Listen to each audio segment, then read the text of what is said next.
कौन कहता है आसमान में सुराग नहीं हो सकता, एक पत्थर तो तबीयत से उछालो यारों। जी हाँ, कैश पर सीएनबीसी आवाज़ की मेगा मुहिम का बड़ा असर हुआ है।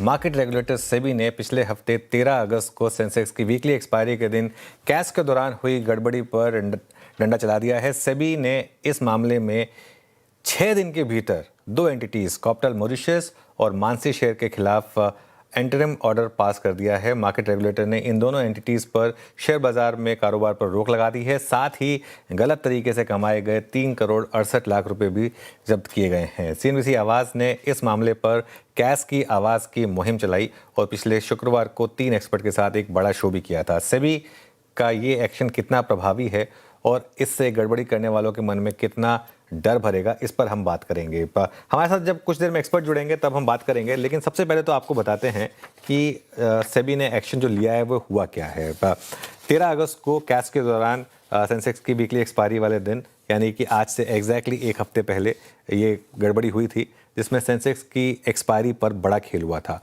सेबी ने कॉप्टाल और मानसी शेयर पर रोक लगाई और गलत तरीके से जो काम आए 3.68 करोड़ हैं वो भी जब्त किए।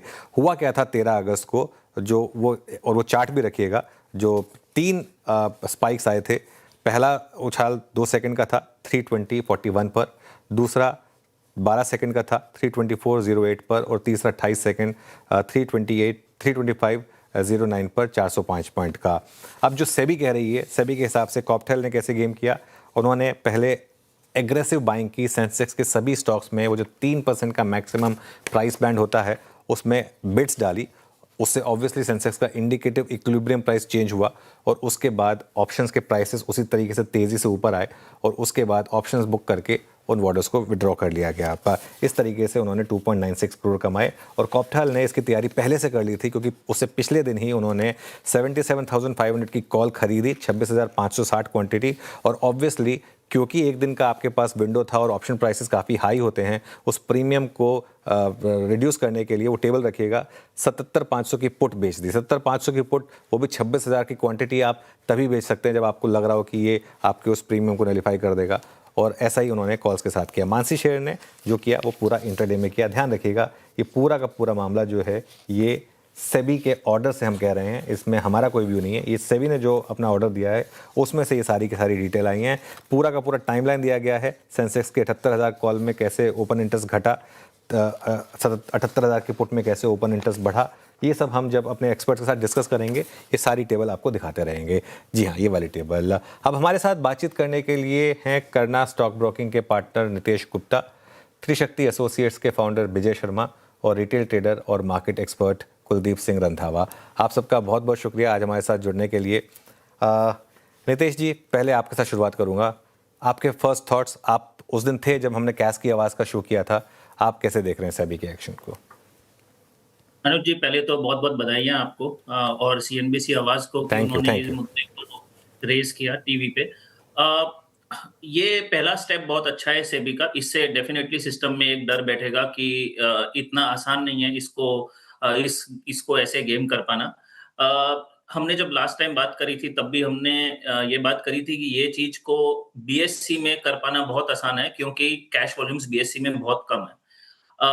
अब ये हम आकलन ही कर सकते हैं कि ये हमने 2.96 करोड़ का जो फाइन लगाया है सेबी ने, ये ऑप्शन पोजीशन सिर्फ उसी एंटिटी में ली गई थी। ये सिर्फ आकलन है, लेकिन बहुत मुश्किल है ये मानना कि ये सिर्फ उस एंटिटी में ऑप्शन पोजीशन ली गई थी। ये पॉसिबल है कि ये बहुत अलग एंटिटीज़ में ऑप्शंस पोजीशंस ली गई हैं और उसको ट्रैक करना SEBI is the right regulator, but ये पता नहीं कि ये एक्चुअल फ़ायदा कितना है, क्योंकि रिटेल लेवल पे इस चीज़ का, इस एक्टिविटी का नुकसान हो सकता है कि बहुत ज़्यादा है। तो हमारा यही मानना है कि अभी जब तक कैश को और स्टेबलाइज़ नहीं होने का मौका दें, तो हम अभी भी यही चाहेंगे कि एक बार के लिए कैश को डीलिंक कर दिया जाए ज़ीरो डीटी सेटलमेंट से। तो खैर एक मांग है ही कि वो जो मांगे उठी थी उनमें 2 मांग जो सबसे क्लियर थी, एक तो ये थी कि सेम डे एक्सपायरी को डीलिंग किया जाए, 3:15 बजे आप ऑप्शन सेटल करें, और दूसरा था कि जो प्राइस बैंड है उसको कम किया जाए, क्योंकि 3% के प्राइस बैंड से काफ़ी एक इम्पैक्ट आता है। अब देखते हैं वो कितना सक्सेसफुल होगा, कितना नहीं होगा, उस पर भी बातचीत होगी। कुलदीप जी, आप भी थे उस दिन हमारे साथ, गुड आफ्टरनून आपको भी। आपके फर्स्ट थॉट्स सेबी के एक्शन पर? Good afternoon Anu ji. Thankful, मैं बहुत आभारी हूँ आपका ये मुहिम शुरू थैंक यू। करने के लिए। मुझे लगता है कि इकलौता ये चैनल है जिसने ये 2 हफ्ते के लिए कंटिन्यू इससे फाइट की और रिटेल ट्रेडर के साथ खड़े रहे। देखिए, रिटेल ट्रेडर का दोस्त कहना बहुत आसान है और उस चीज़ को साबित करना और उस पे बने रहना ये बहुत मुश्किल काम होता है। और मुझे लगता है कि आप लोगों ने ये बाखूबी इसको साबित थैंक किया यू। है पिछले बिल्कुल। हफ्तों में। 4 अगस्त से लेकर आज तक आप इस चीज़ में रिटेल ट्रेडर के साथ खड़े हैं। और देखिए, जो भी ये इल्लीगल एंटिटीज़ के थ्रू ये 3 करोड़ का जो प्रॉफ़िट हुआ है, ये गया तो in the last retail trader के पॉकेट में से ही है। और एक, जैसे मैंने लास्ट टाइम भी बात की थी, एक फेयर प्लेइंग फील्ड होना चाहिए। अभी भी वो फेयर प्ले फील्ड जो है वो नहीं है और वही चीज़ सेबी ने ये नोटिस की और ये पॉइंट आउट की 2 मैनिपुलेशंस जो 2 अलग-अलग एंटिटीज़ ने मिलके की हैं। और मुझे लगता है कि ये चीज़ यहीं ख़त्म नहीं होती। ये चीज़ आगे भी इस चीज़ को मॉनिटर करने की बहुत ज़रूरत है। और जो हमारी माँग थी कि एचएफटी के जो लास्ट मिनट पे ऑर्डर कैंसल किए जाते हैं, जो हमने लास्ट प्रोग्राम में भी ये आवाज़ उठाई थी कि इसको सख़्त तरीके से इसको देखना चाहिए और सेबी को और रूल जो है हार्ड करने चाहिए। अभी ये 2 एंटिटी का मैनिपुलेशन साबित हुआ है तो इनको कड़ी से कड़ी सज़ा मिलनी चाहिए ताकि ये एक लेसन बने और आगे से कोई हमारी नेशनल या बाहर से कोई भी एंटिटी जो है मार्केट को मैनिपुलेट करने की कोशिश ना कर सके। बिल्कुल, बहुत सही बात कही आपने। विजय शर्मा को भी जोड़ लेते हैं। Vijay ji, good afternoon. और विजय जी, आपने काफ़ी काम किया है इस पर और काफ़ी डेटा भी भेजा है हमें। तो पहले तो थोड़ा आप भी बताएं, एक बेसिक तो हम बता चुके हैं कि जो सेबी के ऑर्डर में है ऑलरेडी, इसके अलावा और कैसे आपने देखा था जो सेंसेक्स के कॉल्स और पुट्स में जो ओपन इंटरेस्ट घटा और जिस वैल्यू की ट्रेड्स हुई, और ऐसे में एक सवाल ये भी उठता है कि क्या थोड़ा एकदम ईज़ी हो गया था इसको मैनिपुलेट करना, और ये एक सेबी का इतना स्विफ्ट एक्शन, क्या अब बाकी लोग ये करने से थोड़ा डरेंगे? नमस्ते अनुजी एंड गुड आफ्टरनून। आपको बहुत-बहुत बधाई हो।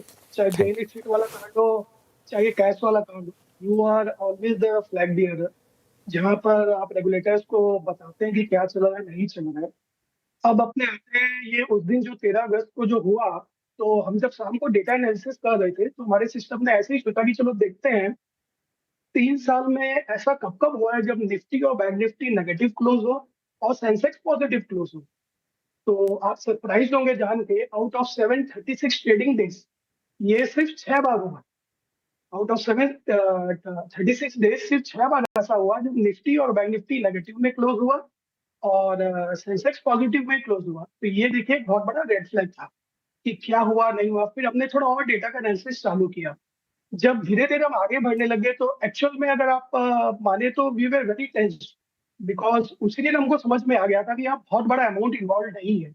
यहाँ पे हार्डली 8 से 10 करोड़ रुपया यूज़ किया गया है, जिसके कारण जो सेंसेक्स की जो हमने प्लस माइनस जो 10 स्ट्राइक्स लिया था, in the money out of money, उसमें टोटल 150 करोड़ का मूव हुआ था। अगर आपको याद हो कि जेन स्ट्रीट वाला जो कांड होता था, उसमें मूवमेंट और अमाउंट इन्वॉल्व बहुत बड़े थे, लेकिन यहाँ पे अमाउंट इन्वॉल्व बहुत छोटे थे। तो इससे डर ये हो गया था कि क्या कोई छोटा एचएनआई या कोई प्रॉप डेस्क या ब्रोकर ने ये कांड किया है या कोई बड़ा इंस्टीट्यूट ये कांड किया है just to test the system. अपने बोलते हैं ना कि टू टेस्ट द वाटर्स कि समुद्र की गहराई कितनी है, वो देखने के लिए उसने कांड किया था। तो ये बहुत अच्छी बात है कि सेबी ने बहुत स्ट्रिक्ट एक्शन लिया और एंटिटीज को आइडेंटिफाई किया और तुरंत पनिश भी कर रहे हैं। We are very happy. नहीं तो आई फील कि विद इन नेक्स्ट मतलब 4 to 8 एक्सपायरीज एक बड़ा मूव होने वाला था which could have harmed many traders.